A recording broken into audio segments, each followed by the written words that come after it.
Greetings everyone. Welcome to today's lecture on depiction of the feminine in Mughal India. The lecture reflects on the participation of women in different realms, whether it was imperial politics or religion, work, education, and also to highlight different roles in different walks of life that were performed by Mughal women. 13th and 14th century India had witnessed a steady emergence and consolidation of Muslim rule, political authority as well as state structures. However, the historians have projected an image whereby women's existence has been projected as marginalized in medieval Indian setup. Contrary to this image, the ladies of Mughal harem owned a lot of wealth, property, money, resources which they could spend on their own. Women of poor class acted as laborers, carrying water, buttermilk, working in the fields, and they could also move back and forth out of their house without even observing parda. Important ladies of the Mughal household owned vast jagirs that were bestowed upon them by the emperor, and they also participated in the vibrant economic life of the Mughal household. Some very prominent ladies like Maryam uz Zamani, Jagat Gusain, Noor Jahan Begum, Jahan Ara took keen interest, and they also participated in the trading activities as well as in shipping. Some paintings as well as literary accounts of Mughal period provide valuable information about life of ordinary women also. Art, as it is said, is a mirror of society. In other words, it is a visual commentary on the lives of people, different activities that they perform, and it is also to reconstruct the history of material culture of the people if one goes through carefully the pictorial art form. It presents a picture of a working woman and also gives important information about different facets of their life as far as women were concerned in medieval India. Some very interesting visual images of women have emerged, as some of the miniature paintings are a unique source to provide the first-hand information. These paintings reflect the social status of women, contemporary customs, ideas, habits, as well as they are a glimpse of the composite culture that was widely prevalent. So, Indian painting during 14th and 15th century flourished well in different parts of country, and very beautifully illustrated manuscripts have been discovered at Gujarat, Mandu, Jaunpur and Delhi. Some of these paintings that have been described as folios are Kalpasutra and Kalakacharya Katha from Gujarat, Kalpasutra painted at Mandu, whereas Kalpasutra was also painted at Jaunpur. Then there were folios from Khamsa of Amir Khusro, Hamza Nama from Sikandar Nama, then Lord Chanda and also Nimat Nama. So these are some of the examples of folios belonging to this period. Then another very important and vibrant field for women during medieval period was religion, as one comes across a number of female mystics. We see that a large number of women came forward, they participated in mystic trends, Sufism, Bhakti movement, and women continued to play a very important role as Sufis as well as mothers of leading Sufis and managing and coordinating the activities in these Sufi establishments. A number of women were known for their piety as well as religious outlook, like Bibi Zulekha, Bibi Aulia, Bibi Karsoom, Bibi Sharifa and the list goes on. So it is important to take into account the important role that such ladies played, and how they were also kind of participating in spirituality, as well as some were performing acts of miracles that was very central to Sufi ideology. Now, coming to the issue of illustration of women, for example, in some of the Persian classics, there was a tendency to focus on romances and storybooks. For example, the copy of Hamza Nama dealt with the romantic adventures of Amir Hamza, and then there was, if one considers these miniatures, then most of them reveal that they had a special clientele, and that was bourgeois patron, for whom most of these writings and paintings, manuscripts were being developed. Now, while we are talking about this transition phase, we just cannot miss out on a very influential woman, and that is Razia Sultan. We all know her as the first female emperor who ruled Delhi Sultanate from 1236 to 1240. But an equally important contribution of Razia Sultan was that she was a great patron of learning. When Razia took up the reign of the state, there were a number of problems that were there. The problem of law and order, so many schemes that were going on against her, and it was politically very difficult for her to come to terms with the reality of some kind of scheme going on against her. However, a very important contemporary writer, Minhaj-uz-Siraj, who was a very distinguished alim, has remarked that Razia was endowed with all the admirable attributes and qualifications necessary for kings. And Razia did not only limit herself to being a ruler. She was a major patron of learning, establishing schools, libraries across North India, and she was even conferred the title of Alim Nawaz, that is the patron of scholars, by the leading religious scholar of the time, Maulana Minhaj-uz-Siraj.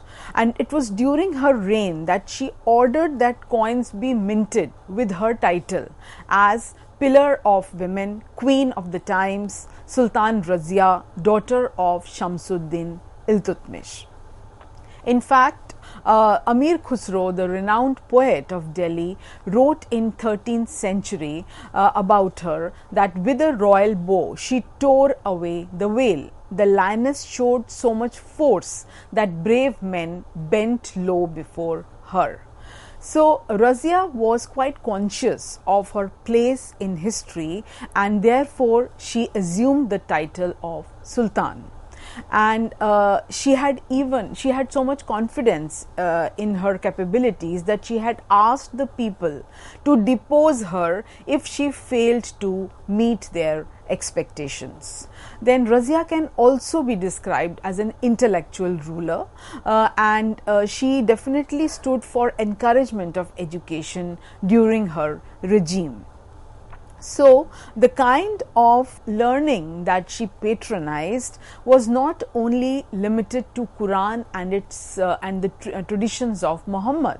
Rather, there was also an incorporation of several works in sciences, philosophy, astronomy, and literature that were taught in schools and colleges. The college, which was located at Delhi, was quite rich and magnificent. Another very important contribution of Razia, and which also symbolized her emancipation, was coinage. Initially, the coins struck at Delhi reflected the vulnerability of her regime, because the coins bore either her father's name alone, or they proclaimed Iltutmish as Sultan al-Azam, while Razia herself was given the subordinate title of Sultan al-Muazzam. However, this was not to continue forever, and by 1237-38, when Razia alone came to be named on the coinage,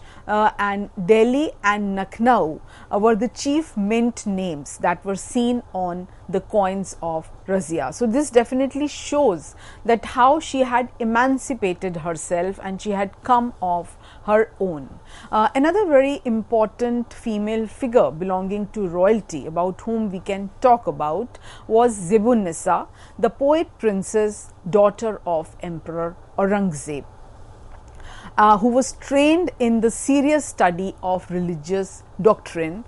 She was also famous as an excellent scholar, and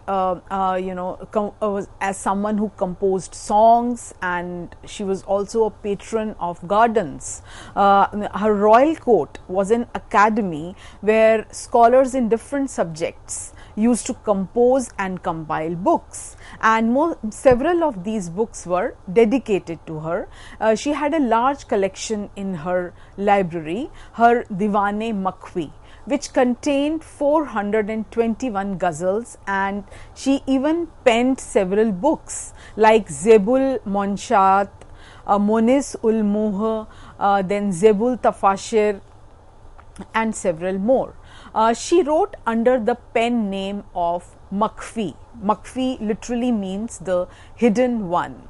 So in one of her poems, she wrote, "I am an expert in things of love. Even the moth is my disciple.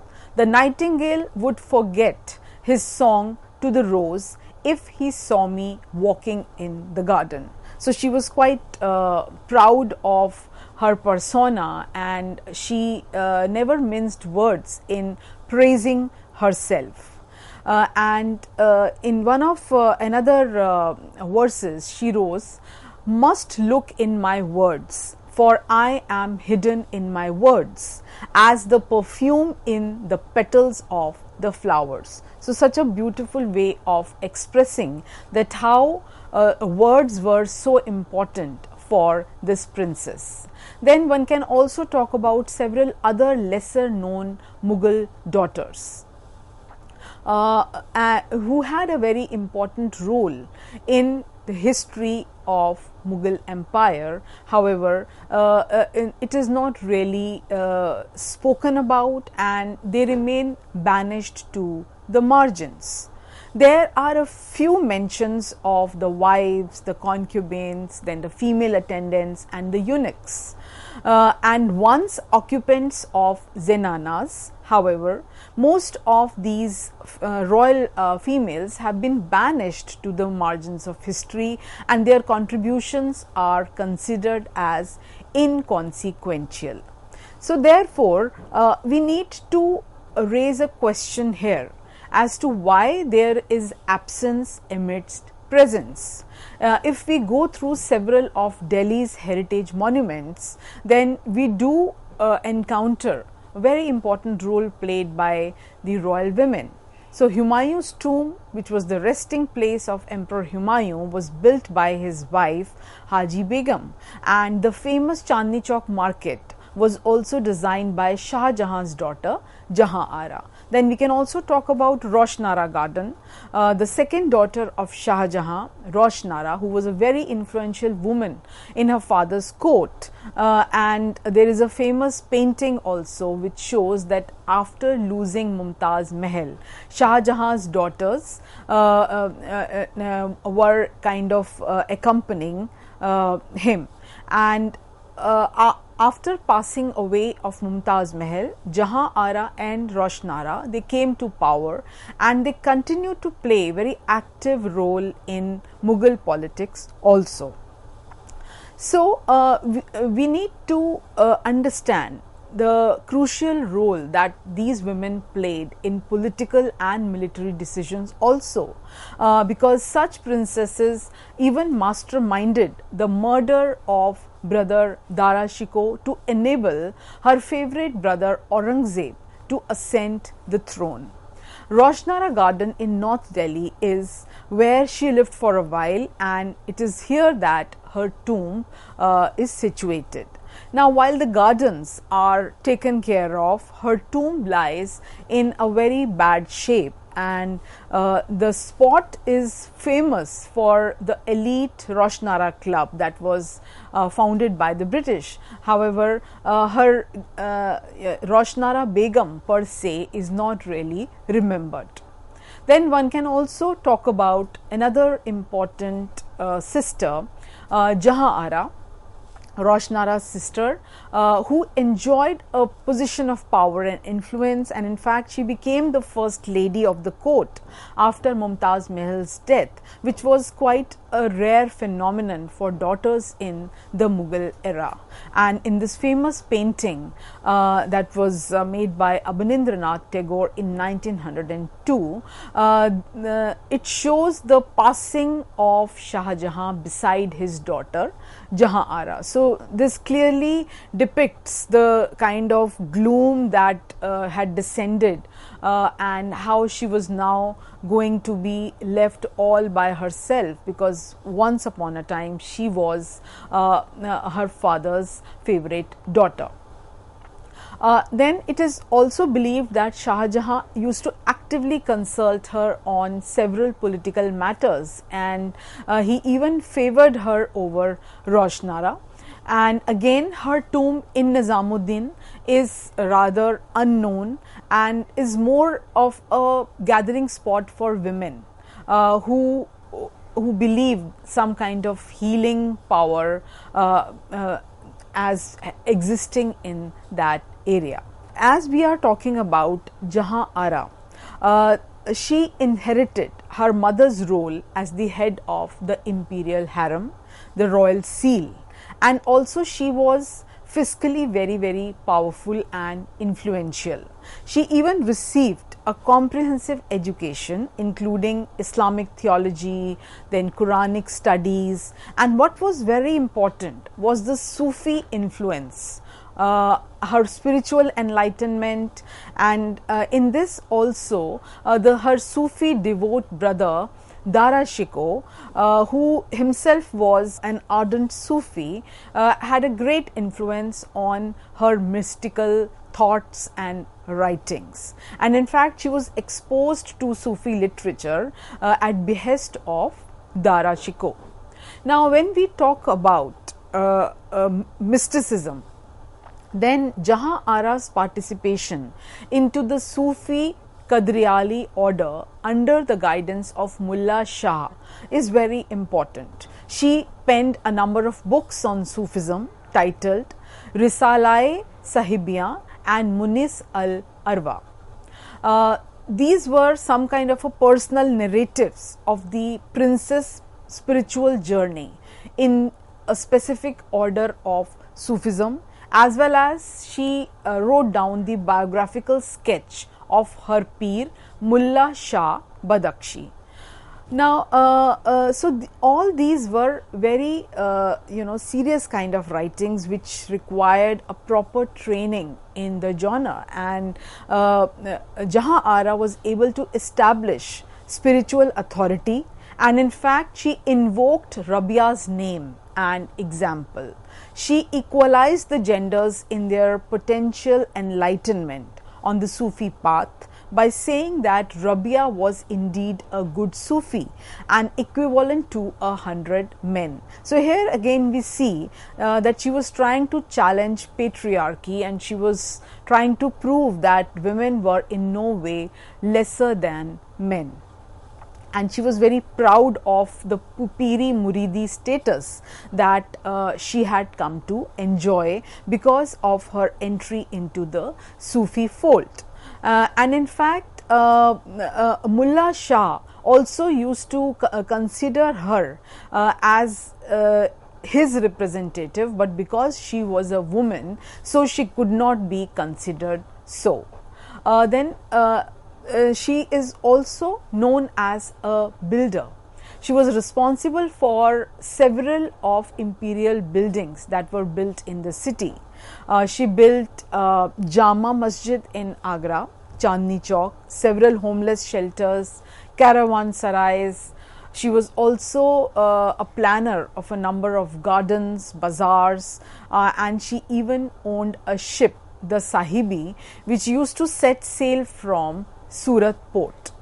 So, on the whole, we can say that she was a very wealthy princess, something that has also been described by Manuki, and her annual income even exceeded 30 lakh rupees, which was huge considering those times. And she also had a regular source of income from a number of villages. She owned a number of gardens, and some were even known by her name, like Bage Jahan Ara. Now, her Jagir included several villages, and even the Pargana of Panipat, which was very important, had been granted to her, and even the city of Surat, which was very prosperous and also very important from trade point of view, had been given to her. So, as has been pointed out by Ira Mukherjee, Jahan Ara can definitely be considered as a very influential woman patron of literature, poetry, financial matters. She collected rare and beautiful books, and her library was matchless. And also, she was a giver. She used to donate money to charity, especially Sufi dargahs, and carried on the diplomatic affairs with several rajas of nearby areas, which used to regularly visit her. So, when we are talking about these Mughal women, or we are talking about the Mughal princesses, then we do encounter a situation whereby they are not really talked about in detail, or their contributions are not really taken care of in the same way as those of the male members of the royal household are taken. Then we can also talk about some other women who were probably not part of the royal family, but then they were related to the royal household. For example, the Khair al-Manzil Mosque, which was a two-story structure opposite the Purana Killa, which was built by Maham Anga, who was a Turkish nurse who took care of Akbar from the time he was a child. So, this shows that it was not only the royal blood of Mughal princesses who had the authority and the resources to come up with such imposing structures or to start an architectural style of their own. So, here we have the stepmother also, who had those kind of resources and freedom of thought and action that they could initiate a building, and they also had the authority to finish that building, and also there was some kind of help and guidance that was provided to such women even from the imperial household. This creates an overall picture of not only a wealthy princess or a queen who had a mind of her own, who was free to indulge in whether it was spirituality, or it was long distance trade, or it was shipping, or it was writing poetry. But even women like Maham Anga could venture, and they could also come up with such buildings. They could also take initiatives, and the very fact that Jahan Ara was responsible for 5 of the 19 imperial buildings that were built speaks volume about her role as not only a poetess or a Sufi or an active participant in politics, but also as a builder. And Jahan Ara was also very proud of her identity as a Sufi, and this is also fairly mentioned repeatedly in several of the contemporary writings about her. So, for example, her mentor Mullah Shah was so proud of her, and he openly praised her that Jahan Ara had attained extraordinary mystical knowledge, and he even declared that she was the one who was worthy of being his representative. But again, the same patriarchal mindset was going to prevail, because he also declared that if she were not a woman. So here, being a woman was a huge handicap, that even if that woman was worthy enough, she was well trained, she was aware of all the underpinnings of the craft, but still it was not considered as appropriate to make her the spiritual authority or to make her all in all. Thank you.